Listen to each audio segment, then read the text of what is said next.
Bonjour à tous, alors aujourd'hui on se retrouve pour faire une robe de saison, c'est l'été, il fait chaud et on a envie d'être à l'aise, on a aussi envie de porter quelque chose de facile à mettre et à enlever quand on va à la plage, donc c'est la robe de plage qu'il nous faut. Un basique de notre garde-robe, il nous le faut quand on part, c'est facile à mettre dans la valise et l'avantage c'est que ça va être facile à faire, c'est accessible parfaitement aux débutants. Alors je dirais pas les ultra débutants juste pour quelques petits détails, c'est que là va falloir faire un petit tourlet tout petit, donc faut courir assez droit et en plus on utilise, moi j'utilise quand même du tissu assez fluide, assez léger et c'est pas le plus facile pour vraiment quand on débute, qu'on vient de recevoir sa machine et qu'on veut se lancer dans son premier projet. Je vous conseille le sac à vrac ou le sac pochon, je vous mets les tutos, voilà, je vous mets un petit lien en haut si vous voulez, si vous êtes intéressé, commencez plutôt par ça, c'est simple et très utile et ensuite vous pouvez vous lancer une fois que vous êtes habitué à votre machine sans problème dans des petits modèles comme ça parce que c'est très simple. Avec son col bateau, c'est drapé sur les côtés, sa coupe ample, cette robe de plage ira à toutes les morphologies. Voilà, donc j'ai prévu de vous sortir aussi d'autres tutos, des petits tops, des petites robes pour l'été. Donc si vous ne voulez rien rater des tutos de Charlène, abonnez-vous à la chaîne, activez les notifications, c'est-à-dire cliquez sur la petite cloche pour être averti des nouvelles vidéos. Et encore mieux, pour recevoir toutes les semaines les vidéos qui sont sorties dans la semaine, plus des astuces, plus de l'inspiration que j'ai envie de vous faire partager, je vous conseille de vous inscrire au mail du Club Couture de Charlène. Pour ça, c'est super simple. On clique sur le lien qu'il y a en bas dans la description de cette vidéo et vous suivez le processus et vous recevrez tous les mercredis ma lettre. Si mon imprimé 70s ne vous plaît pas particulièrement, vous avez le droit et je vous propose d'autres tissus qu'on peut utiliser pour ce tuto, donc c'est juste après. Et à la fin de cette vidéo, je vous montre aussi ce qu'on peut ajouter pour customiser la robe, donc par exemple les petits pompons ou un cordon, etc. Je vous montre tout ça à la fin de cette vidéo. On commence tout de suite avec le tuto. On commence par prendre nos mesures. On va mesurer du haut de l'épaule, donc si vous avez un t-shirt, vous mettez vraiment pile poil là où il y a la couture. Et vous allez mesurer jusqu'à l'endroit où vous voulez que la robe s'arrête. Moi, j'ai décidé de la faire relativement courte parce que c'est pas choquant, on est à la plage, les gens sont en maillot, donc le fait que ce soit court, c'est pas choquant et moi ça me met en valeur parce que je suis petite et les robes plus longues vont me tasser. Donc là, moi j'ai choisi 80. Mais si on veut, on fait plus long. Voilà, c'est vous qui choisissez la longueur de votre robe. Et puis en fonction de ce que vous voulez camoufler. Ensuite, une fois qu'on a la mesure de la hauteur de la robe, on va mesurer la largeur, puisque vous voyez que ce qu'on va découper, ce sont des rectangles. Donc, vous mettez vos bras comme ça et vous demandez à quelqu'un de mesurer la distance entre un bout à l'autre de la robe que vous voudriez. Moi, ça arrive à peu près, voilà, vous voyez où ça arrive. Je l'ai fait en fonction aussi de mon morceau de tissu, ça m'a permis de plier juste en deux mon tissu, j'ai pas eu de perte. Mais quand vous mettez, vous faites les manches un tout petit peu plus longues, ça va vous permettre d'avoir un joli drapé un petit peu plus long et avoir un petit tombé en bas. C'est très joli aussi. Donc on peut faire à peu près au-dessus du coude de chaque côté. Donc vous demandez à quelqu'un de vous aider à mesurer cette distance-là. Donc voilà, vous avez votre largeur de rectangle et la hauteur du rectangle. Mais nous n'allons pas nous précipiter tout de suite pour découper nos rectangles. Il y a une petite astuce, je vais vous montrer comment on va plier le tissu pour faire nos découpes. J'ai plié mon tissu en deux sur une largeur qui correspond à la largeur de ma robe, plus 4 cm pour les ourlets. Ensuite, donc voilà, ça c'est la largeur, et je vais replier à nouveau ma robe, puisque mon devant et mon derrière sont quand même symétriques. Donc, je replie à nouveau, et donc mon tissu est plié en 4. Je n'inclus pas les lisières que je vais découper, parce que c'est pas le plus joli. Donc voilà, c'est pour ça que j'ai 2 cm de lisière qui dépassent ici. Une fois que le tissu est bien positionné, donc je prends le temps de bien tout positionner et je vais mesurer cette fois-ci la hauteur de ma robe, auquel je vais rajouter donc 2 cm en bas pour l'ourlet et 1 cm en haut pour les coutures d'épaule. Je découpe. À ce moment-là, je déplie mon tissu pour qu'il soit seulement plié en deux et je découpe les bords pour bien séparer mon endroit de mon envers. Je peux aussi faire cette étape-là après avoir découpé le col puisque là, je vais replier ensuite mes deux panneaux tels qu'ils étaient avant. Ensuite, nous allons tracer notre col ici dans le coin pour le découper. Moi, le plus simple, et c'est ce que je vous encourage à faire, c'est de prendre un col d'un vêtement qui vous plaît bien et de le suivre, de le marquer sur votre tissu. On va toujours ajouter 1 cm pour la marge de couture, le petit ourlet qu'il va falloir faire. Donc, je vous ai fait un petit schéma, donc ici ça représente notre tissu et ça c'est la partie qu'on va découper. Donc on va partir, on va mettre, enfin moi ce sont les mesures que j'ai prises, après vous faites un petit peu comme vous voulez.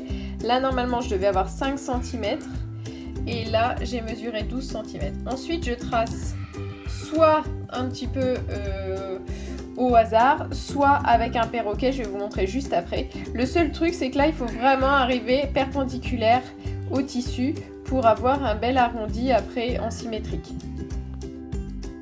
Donc je vous ai parlé de perroquet, on va l'utiliser juste après pour recouper le col devant. Là j'ai découpé mon côté, donc tout le côté là j'ai tout égalisé. Et ensuite donc là j'ai mes 4 épaisseurs de tissu, je vais les déplier pour ne prendre que le devant. Pourquoi? Parce que sur le devant, je vais découper un décolleté un petit peu plus grand.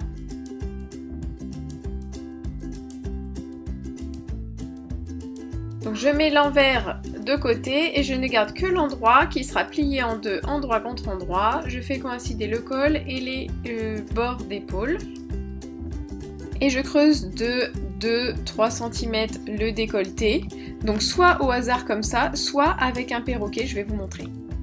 Voilà, donc le perroquet, ça ressemble à ça. C'est une règle qui permet de tracer des arrondis.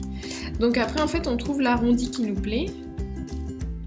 Et on va pouvoir donc faire coïncider cette partie-là et cette partie-là. Donc là, je vais pouvoir tracer mon arrondi comme ça. Le seul truc qu'il faut bien faire attention, c'est que là, il faut que mon trait soit bien perpendiculaire. Si j'arrive avec un angle, bah, j'aurai un... Je n'aurai pas un col bien rond, j'aurai un col un petit peu en V.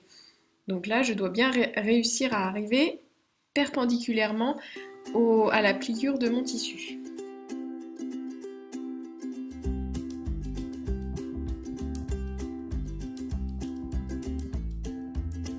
Et quand j'élargis mon col, je ne dois pas toucher à la distance ici. Ce point-là, il doit rester le même. C'est juste ce point-là qu'on va décaler plus ou moins dans le décolleté, mais ce point-là, il reste le même parce que sinon, mes largeurs d'épaule ne vont pas coïncider avec le dos. Donc je place mon devant et mon derrière endroit contre endroit. Je fais correspondre les coutures d'épaule et je vais mettre des épingles et ensuite coudre les coutures d'épaule.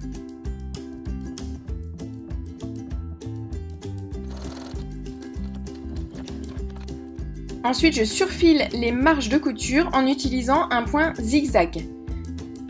Dans la vidéo sur surfiler, je vous montre aussi qu'on peut utiliser, donc moi c'est le pied qui s'appelle G, et le point spécial pour surjeter, donc voilà, c'est le pied G, et on peut prendre le point de surjet, donc moi c'est le point numéro 6. Voilà, donc pour un travail un tout petit peu plus propre. Donc si vous voulez un peu plus d'infos sur le surfiler, je vous mets le lien pour la vidéo en haut.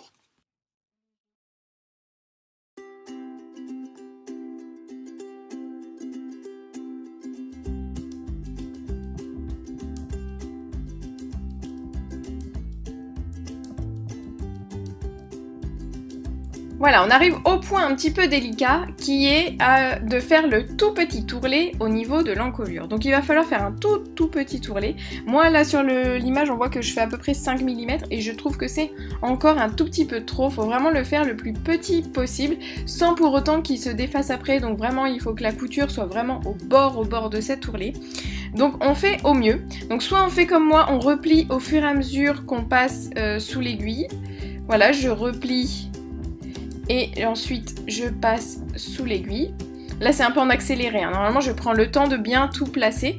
Soit vous pouvez bâtir. Si vous ne savez pas ce que c'est bâtir, j'ai fait une vidéo spéciale, je vous mets le lien en haut. Mais en gros c'est coudre grossièrement à la main avant de le passer à la machine.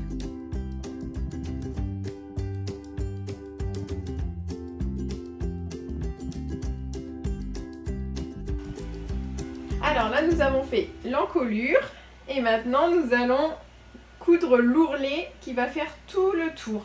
Donc on va commencer un bout et on va coudre un ourlet d'à peu près 5 mm tout autour de la robe.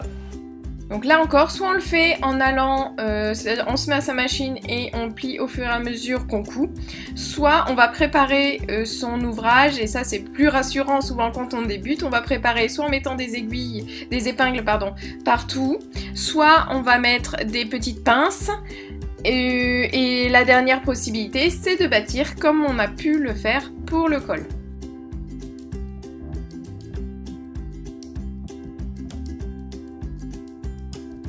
Pour faire de beaux angles, comment on va faire? On va replier le coin comme ça, puis on replie une fois et encore une autre fois pour avoir un bel angle. Je déplie pour que vous revisualisiez. Voilà.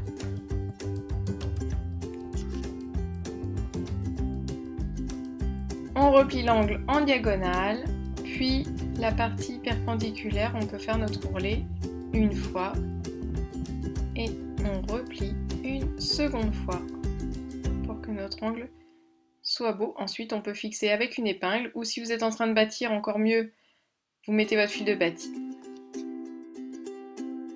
Pour débuter cette couture qui va être visible sur mon vêtement, je vais tenir les fils derrière pour pas que ça s'en mêle et je vais faire un point d'arrêt. Et maintenant je vous montre voilà ma technique, comment je fais moi pour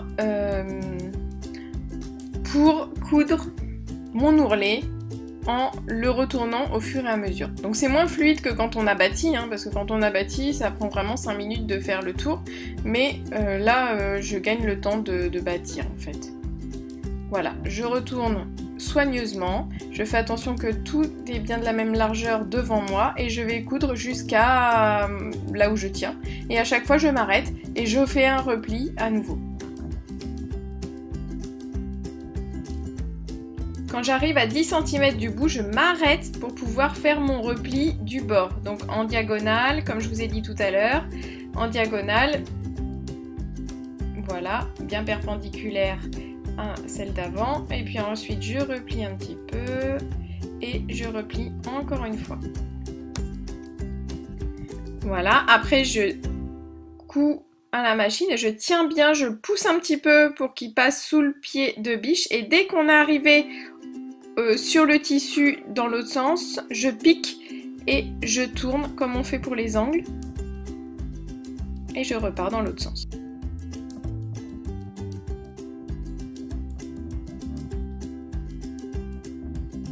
Alors là j'ai plié donc ma robe en deux. Donc là j'ai mon col, voilà, j'ai mis les épaules l'une sur l'autre. Voilà, et je suis arrivée ici. Alors, là, je vais faire une couture sur le côté de ma robe, pour fermer ma robe sur les côtés. Pour savoir à peu près combien il faut laisser pour la manche, pour passer votre bras, vous mesurez la distance entre votre épaule et sous le soutien-gorge à peu près. Il faut être à l'aise, donc moi j'ai les mesurés 32 cm par exemple.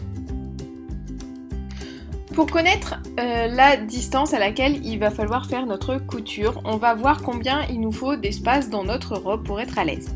Donc on va calculer déjà notre tour de hanche, enfin moi le tour de hanche en tout cas c'est là où je suis le plus large, vous prenez l'endroit où vous êtes le plus large, vous prenez la mesure, donc là ça faisait 90, je divise par 4 parce que là j'ai plié mon tissu, donc je divise par 4 et ça fait 22,5, donc on va dire 23. Ensuite, si je le fais vraiment à 23 cm là, de la pliure, je vais être vraiment super serrée dans ma robe. ça va être très ajusté et je vais avoir juste de quoi passer mes fesses. Donc là, il faut que je rajoute ce qu'on appelle de l'aisance. Et comme c'est une robe de plage, je vais ajouter beaucoup d'aisance. Donc là, par exemple, je vais rajouter 5 cm et ça va me faire donc 27 cm. Donc j'ai calculé 27 cm. Je mesure 27 cm depuis la pliure et je trace mon trait.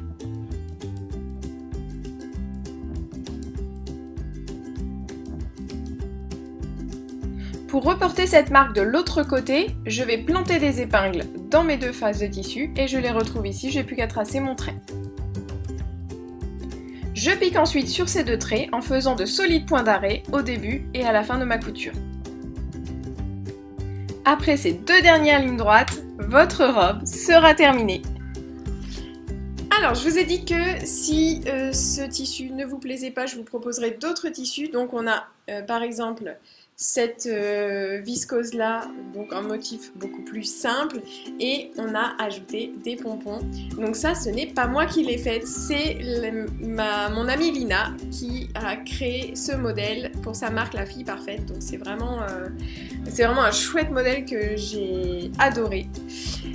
Celui-ci, donc ça c'est un coton assez léger qu'on peut aussi utiliser pour ce genre de robe, mais qui va être un petit peu plus raide. Donc je conseille plutôt du voile de coton, voilà.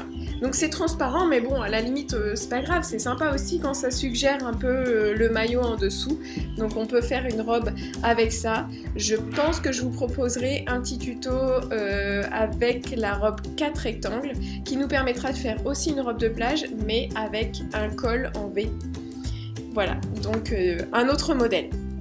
Donc ce sont les différents tissus qu'on peut utiliser et qui vont nous donner un rendu totalement différent suivant que c'est transparent ou non, que c'est fluide ou pas, qu'on met des petits pompons ou pas. Donc ça, voilà, ça aussi, je vous ferai un petit tuto pour apprendre à poser ce genre de choses et qui est vraiment super sympa sur les robes de plage. Je vais vous montrer ce que j'ai fait comme robe de plage pour ma fille. Voilà, donc la robe que j'ai confectionnée pour ma fille et qu'elle adore. Donc ça c'est en crêpe, voilà, c'est un autre tissu qu'on peut utiliser pour cette robe qui gratte un petit peu plus mais qui a vraiment un joli tombé. Et les petits pompons font tout le charme, surtout pour les enfants. On peut même faire tout le tour, c'est-à-dire en mettre aussi en bas. Pour les enfants, ça gêne pas. Pour les adultes, on va plutôt laisser sur les côtés, sinon ça va faire un petit peu trop enfantin. Voilà, si ce tuto vous a été utile, mettez un petit pouce vers le haut. Abonnez-vous à la chaîne pour recevoir d'autres tutos. Mettez un petit commentaire si ça vous inspire. Et puis, on se retrouve très vite dans le mail du Club Couture tous les mercredis. Si vous n'êtes pas encore inscrit, inscrivez-vous d'urgence au mail du Club Couture de Charlène. C'est dans le lien dans la description en bas. Allez, à bientôt!